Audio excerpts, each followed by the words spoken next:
suggesting I put on a mask to give myself a fun look. Hello everyone, it's Serena Portal. I'm not sure if my audience is here yet, but I figured I'd get started here. Let's just take some deep breaths in and out and in. Am I doing Mercury retrograde breathing? I might be. Okay, let's try that again. In and out, and in and out. Ah, this is good.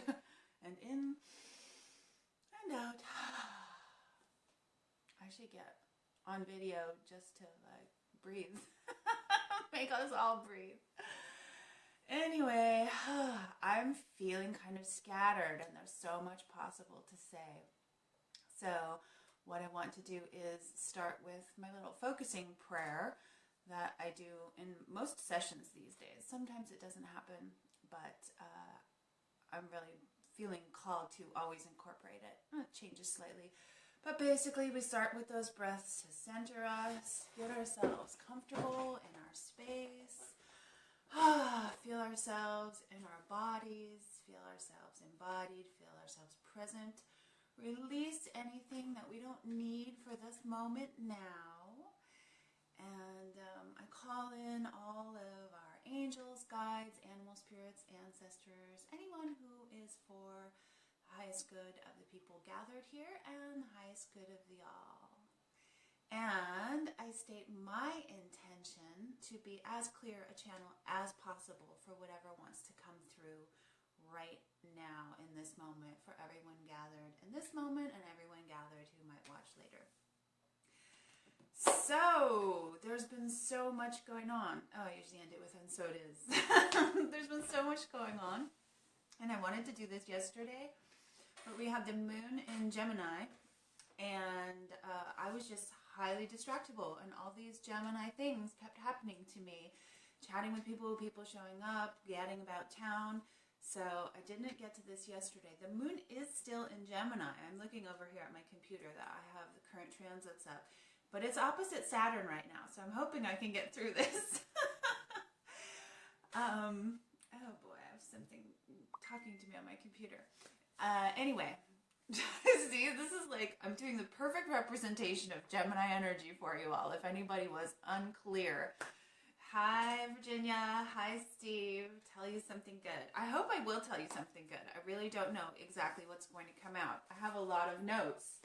I have a lot to potentially say. So, anyway, let me center again and see what really wants to come. I really want to talk about the astrology of right now. I don't always go astrology heavy on energy updates or in what I'm saying, but it's a time to do that.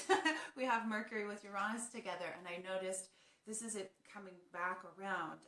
The first time it was together, I was just talking astrology nonstop. It's kind of fun because I was at Psychic Sister when the Mercury-Uranus conjunction happened about a month ago, and then Mercury went retrograde, and it's happening again. So anyway, whoa, my brain is just like so Gemini. I want to start with kind of like the background influence, and that is the Saturn-Chiron square that's been happening all year and will happen all year, and that is going to be exact for the second time tomorrow on April 30th.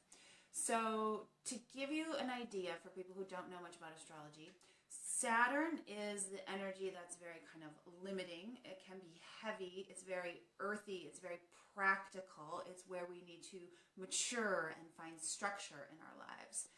And Chiron is an energy that they call the wounded healer. So oftentimes we have a wounding there, but also the healing. You know, it's like opening up the wound to see what was in there and letting it out. So these two energies together, as you can imagine, are a lot of fun. Not usually, unless you're like me and you kind of like to dive deep.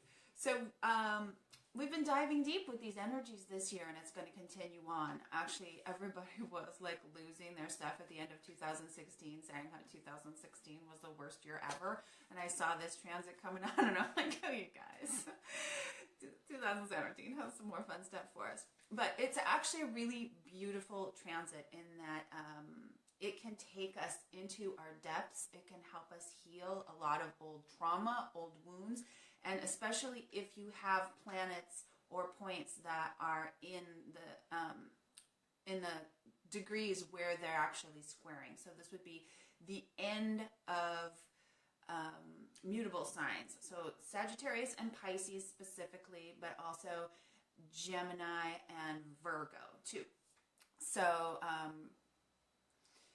these energies are in a square. So we've got like the lack, the challenge, the places where we need to mature and find structure, and the woundedness parts of us, the trauma parts of us, the places where we need to find healing. And a square aspect in astrology is an element of, like, it's a dynamic, like they're hitting like this. It's a square. It's a 90-degree angle is what's happening. So it's like you can't really avoid it. It's like something's gonna happen. And it's perfecting tomorrow for the second time. Now, what I want to share about this, I don't know. I'm downloading it. There's always so much to possibly share. But what I feel the real benefit, Steve wanted me to tell him something good, the real benefit of this transit, which we're all experiencing the energy of, but some of us more than others, if we have points or planets in our chart touching these degrees, is this ability to go deep within and see where our lack issues are, see where our wounds are, and be with that. Bring our presence to that. Bring our self-love to that. Sometimes it can bring aloneness when Saturn is involved. I have little gestures that I use for certain things. When Saturn is involved, I often go, because I feel like, I got lots of hearts on that. I feel like, where did everyone go? Like suddenly I'm all alone. And it doesn't have to be a bad thing, especially when you can embrace that. And also know you're never alone. You know, like when all the people disappear in my life for a specified period of time, I know that I'm meant to be with me. I know that I'm meant to be with the creator, with source, whatever you want to call it, that there is a richness in that experience. There is a depth. And there is also, like, Saturn is known for death. A lot of people are experiencing death. The Grim Reaper with the scythe, taking away everything that we don't need. So it's like clearing the ground so that we can experience the new stuff, you know, the next level. We're really going to the next level. So, like I said, this energy that I'm talking about has been going on all year and will continue all year for the most part. But it's getting really strong today and tomorrow, because everything with astrology, like, starts off, gets more strong, peaks, and then gets less, you know? It's like a natural curve. It's a wave. So we've got a perfection and exactness of that element tomorrow, April 30th. But it then, Saturn is moving, which way is Saturn moving? Backwards right now, I think. Yeah, Saturn is moving backwards and Chiron is moving forward. So Saturn is going to go back for a while, so they won't be in an exact square, and then it will turn around again and move forward, and then Chiron will move back, and they'll have another perfection of that square in November of this year. So it's just kind of happening in the background, getting stronger and then less, and stronger and then less. That can bring about grief, like I said. That can bring about some death experiences, whether it's an actual physical death of anyone in your life, or just like the death of different things in your life that need to go, clearing it out. So that's kind of going on, and we're all feeling a little bit of that heaviness. There's also a rising of the frequency of the earth plane. What is it? The Schumann resonance. So, like, we've got all this light influx coming in that may or may not, I don't know if I want to tie that into astrology right now, but that is part of what's showing us where these wounds are and where our lack story is. Because really the only thing that doesn't exist in this universe is lack. That's a huge one. The only thing that doesn't exist in this universe is lack. It's an amazing story we tell ourselves. And it's the basis of all of our hurt and all of our wound. And we can give ourselves a pretty good experience of it. I'm getting this from a teacher that I follow, Bentinho Massaro. And he talks about this a lot. And it just like really touches me and feels very resonant for me that this idea of lack is what brings us our pain and sorrow, and to recognize that there really is no lack is how we heal that. So that's another big something good to take away from this experience, is that wisdom of, okay, maybe you're not feeling love from the people around you right now. If you're having this Saturn experience, you're feeling lonely, you're having some aloneness. But that doesn't mean that love doesn't exist. That doesn't mean it's not available to you, because of course you always have your own heart. You always have the creator, source. You always have all sorts of beings on other levels. You probably, you might have an animal around you. Like we tell ourselves these stories that just aren't true about it. But that is a background energy happening. Now, what's happening kind of a little bit more in the foreground is the Mercury retrograde we've been experiencing in Aries, and it's been conjunct the planet Uranus. And this has been really kind of interesting. So Mercury retrograde, shorthand for those that don't know, is when Mercury appears to be going backwards in the sky. But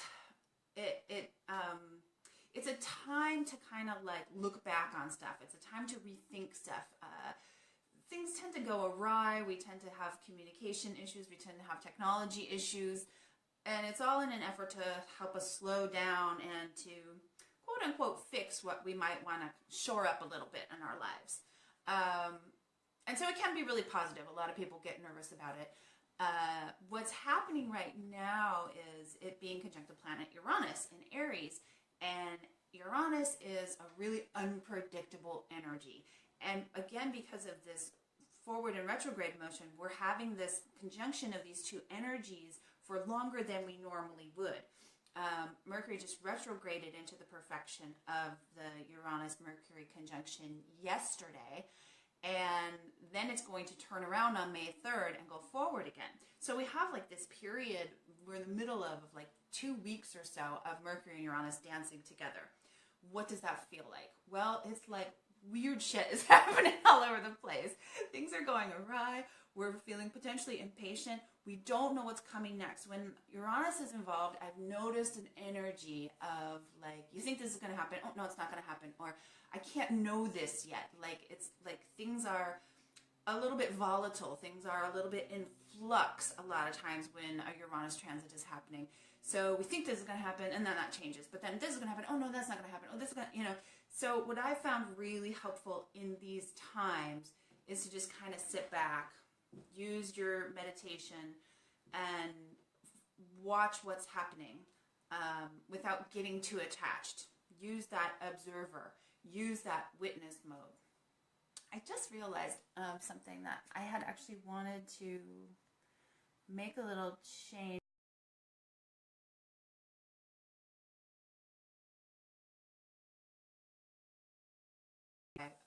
Because I think I get blurry with the Wi-Fi. So anyway, Mercury and Uranus, and like weird, funny stuff can happen. Like Uranus is just like unexpected, and Mercury retrograde too is like you can know Mercury retrograde is happening, and if you expect it to go wrong in a certain way, it's not going to go wrong that way. It's going to go wrong in a different way. Mercury is the trickster, and Uranus is like this big revolutionary change energy. Oh, someone just said it's blurry now. It got worse after I did that?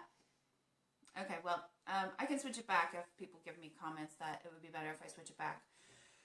So, yes, what this also has been doing for me personally, it's on my natal Mars, is making me really kind of impatient. And Aries is kind of impatient energy anyway. It's fire, it's fast, it's direct, it's to the point, it's very masculine.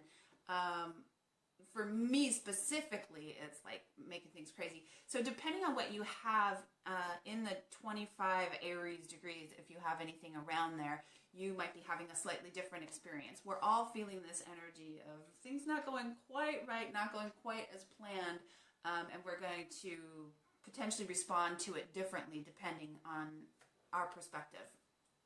Now, what happened, so this energy is going to be with us essentially through May 9th. So we're looking at another 10 days or so of this. So that's, I think the important thing to take away from this is really this idea of not getting too attached to what's happening, not getting too happy when something good, I mean, like, you can get happy, but, you know, like, not wanting to hold on to something when something good happens, and not, like, being so down in the dumps when something that you perceive as bad happens.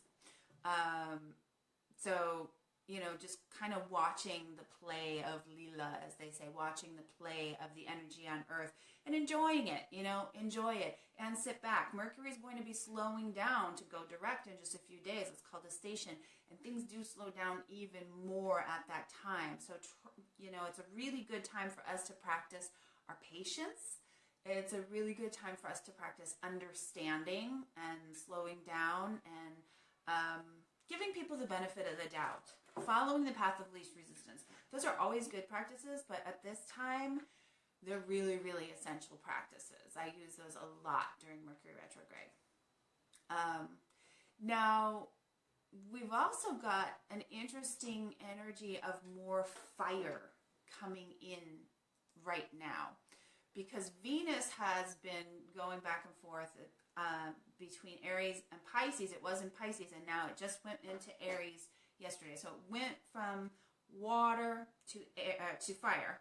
And this is, you know, love, pleasure, self-worth, anything to do with the feminine, how we relate with each other. So now it's in a little bit more of a fiery, a little bit more of a spunky energy for Venus. And then the bigger story, I think, for me, is that the nodes of the moon are also in the process of transiting from, we'll just talk about the North Node for a second. The North Node in Virgo going into Leo. The nodes go backwards, so that's kind of an interesting thing. So we have this North Node that was in Earth moving into fire. Some astrologers use a specific calculation that says it's already moved. Well, actually a less specific calculation. So I'm using a more specific calculation that says it will be moving on May 9th. What I've noticed by following this is that it's kind of just a period of transition. I already felt this move into Leo yesterday. So I'm kind of believing the people who use that calculation for the node. It's called the mean node versus the true node. But the true node will also go into Leo on May 9th. So May 9th is kind of like a day where things are going to really come to a head, and we're moving into a new energy, new beginnings.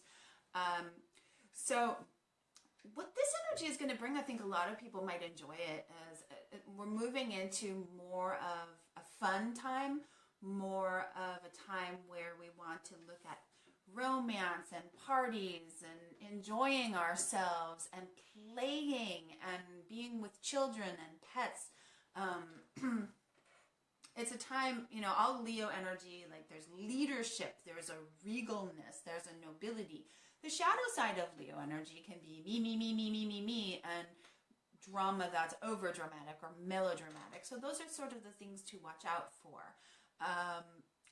But it's always sort of like astrology is such an amazing timing device. It's such an amazing, intricate clock, and that I feel like when a change like this happens, we're all ready for it. Like, we're kind of done with the Virgo energy that's been really prominent. So it's like good news to that. It's like, if any of you have been following my story or just in general, a lot of people have been doing this decluttering. We've done the Marie Kondo, what's it called? The life-changing magic of tidying up. And I decluttered my whole house, which had a lot of stuff in it from 5 people for generations. And that was a very Virgo energy, looking at every single thing. Virgo is earth, and making a decision, having discernment, and clearing away and cleaning. Very, very Virgo, being very specific, being very discerning. And the shadow side of that is being kind of critical. So we're moving from that energy into like a more creative kind of, like we've cleared things away with that Virgo energy, and now we're moving into, we can play a little bit more, we can create something new, we can have some fun, we can focus on what's personal to us, we can focus on our needs and our wants. So that's kind of an exciting change. That was a lot of energy. That was a lot of stuff just coming through, a lot of information.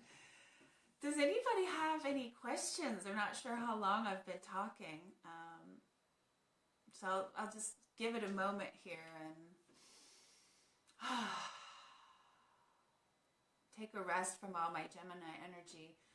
And willing to take questions if anyone has any. And I know that I'm feeling like kind of scattered with this Gemini moon. It's interesting.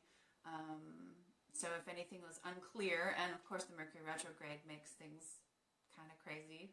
I know Uranus makes things kind of crazy. But this is how I like to roll. I like to just kind of fly by the seat of my pants. Go with it. Be creative in the moment. I heard about May. This is a question. I heard about May being the time when we are met with a karmic fate time.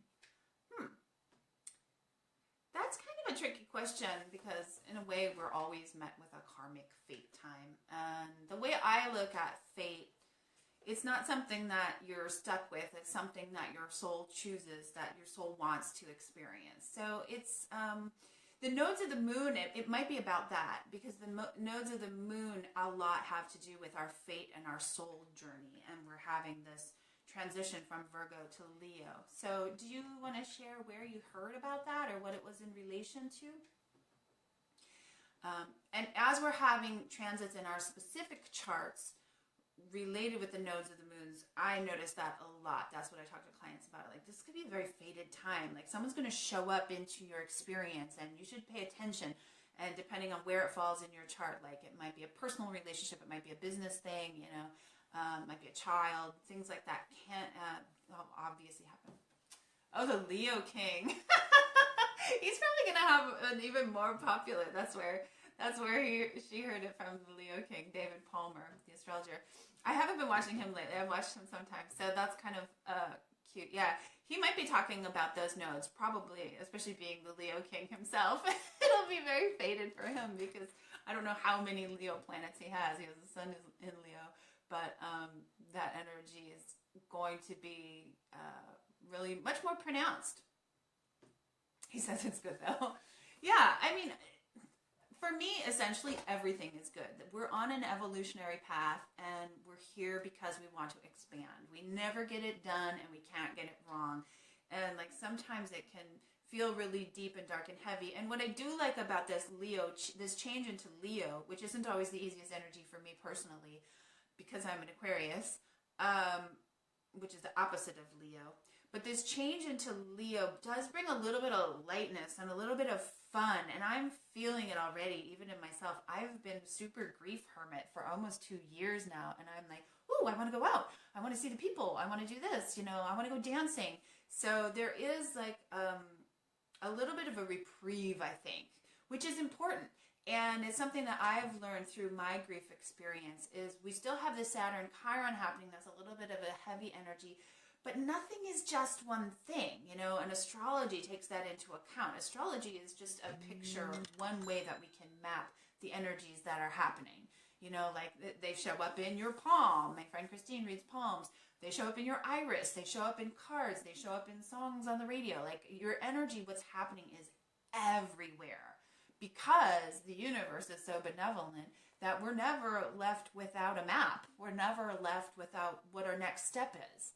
You know, so yeah, it's always good. And like I said, I think like that feeling of this is a good thing when a shift happens astrologically is that, okay, we're ready for a change now. It's like we're really dug in deep to that Virgo energy and we're ready to like play a little bit more. Virgo is all about service and helping and being really attached to the minute details of things. It's like the trees, not the forest. And so when we've done that for a long time, we're ready to switch, you know? So it's a beautiful thing. and we just go to the next level. We expand to the next level. But that's a good question. Thank you. Does anybody else have any questions? I'll just give myself a little plug here. Here in Olympia, I'll be downtown at Psychic Sister tomorrow from 1 to 6 on 5th Avenue. And I'll be doing sessions with people, energy alchemy sessions that I do. You're welcome. And if you're not in the Olympia area, feel free to book a session with me via Skype or phone if you want to know more about these specific energies for you, because I know it can get complicated, and it's really exciting to see how it interplays with you on a personal level and how that's manifesting in your life. Okay, so Erin is asking, so we are going from Virgo to what? From Virgo to Leo. We're going into Leo energy, which a lot of people love. I'm showing my astrological bias a little bit. Actually, I've begun to love Leo energy much more. I tend to have Leo women around me. My mother had double Leo. Her moon and her rising were Leo, and I've had a couple of Leo roommates recently, and they're a lot of fun. It's a lot of fun. So it's, again, like I said, I don't know if I really got my point out. This grief and playfulness kind of dancing together. Bringing my mother in, she's here. I can hear her talking to me. She passed away almost 2 years ago, exactly.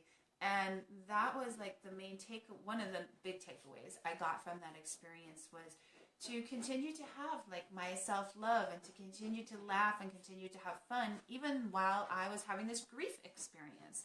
And while you're having fun, you can have grief. And while you're having grief, you can have fun. And it seems like they're mutually exclusive. We like to do that as humans, but they're really not. So this energy is bringing in a little bit more lightness, a little bit more play and creativity into a time that's been a little bit heavy for a lot of people. All right, I'm starting to feel some wrap-up energy for myself here. So I'm feeling like it's good to take some more deep breaths in and out. In and out, and in and out. Feel the support of the universe. The universe always has your back. And I want to bless everyone who's taken the time to listen to this, to watch this, and everyone who hasn't. People who know about it, people who don't know about it. I want to corral all the love in our hearts. I'm feeling it from the people who are tuned in to share in this circle of energy, this opening of the heart space, this opening of the throat chakra. I'm feeling that too, that it's the Leo energy is going to help us to express our truth more. The Virgo energy, what's cool from going from Virgo to Leo is Virgo is a humbleness. We've learned some humility during the Virgo, and then we go into Leo, and after we've gotten a little bit humbled, we can express ourselves from a more authentic place, because Leo energy is very much about expressing and bringing something forth into the world. So now my throat's going, my voice is going. Anyway, allowing that, the sharing of our more authentic selves, our more humble selves, our more true selves with the world, blessing everyone. May all beings be happy. May all beings be at peace. May all beings be prosperous. May all beings experience joy. Add whatever you like. And just going to whip that energy up a little bit and send it on up into the heavens and into infinity.